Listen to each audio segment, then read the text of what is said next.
Assalamualaikum warahmatullahi wabarakatuh.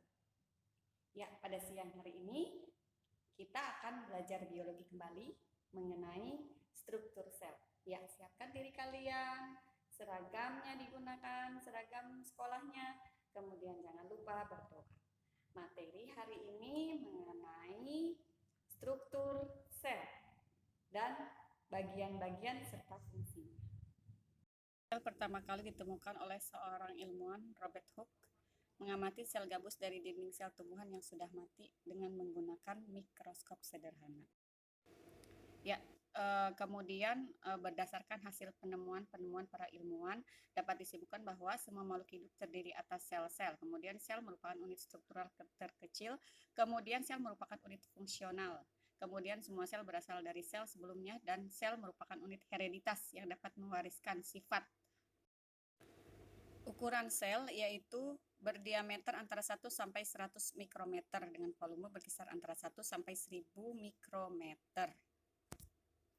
Komponen kimiawi penyusun sel meliputi komponen organik terdiri dari karbohidrat, protein, dan lemak, dan asam lemak. Kemudian komponen anorganik terdiri dari air, vitamin, dan mineral. Struktur dan fungsi bagian sel yaitu sel terdiri dari dua tipe yaitu sel prokariotik dan sel eukariotik.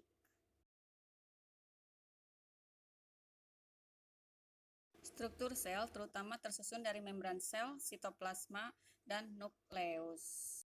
Membran sel yaitu terdiri dari protein dan lemak, di mana membran sel ini tersusun dari dua lapis, yaitu ada bagian polar yang kepalanya dan bagian non-polar yang ekornya. Membran sel bersifat selektif permeabel, yaitu molekul-molekul zat yang melaluinya mengalami penyaringan atau seleksi. Dalam nukleus ini terdiri dari membran inti, nukleoplasma, kromatin, dan kromosom. Pada sitoplasma terdiri dari retikulum endoplasma, badan Golgi, mitokondria, ribosom, dan peroksisom. Organel sel pada sitoplasma diantaranya mitokondria yaitu tempat respirasi seluler, kemudian katabolisme. Ya, organel sel pada sitoplasma lainnya itu badan Golgi, di mana untuk badan Golgi ini terdiri atas tumpukan kantong pipih yang fungsinya untuk mengeluarkan zat sisa yang sudah tidak dibutuhkan oleh sel. Selanjutnya yaitu retikulum endoplasma, yaitu jalinan kantong-kantong pipih berkesinambungan dengan membran nukleus yang berfungsi sebagai transport intrasel.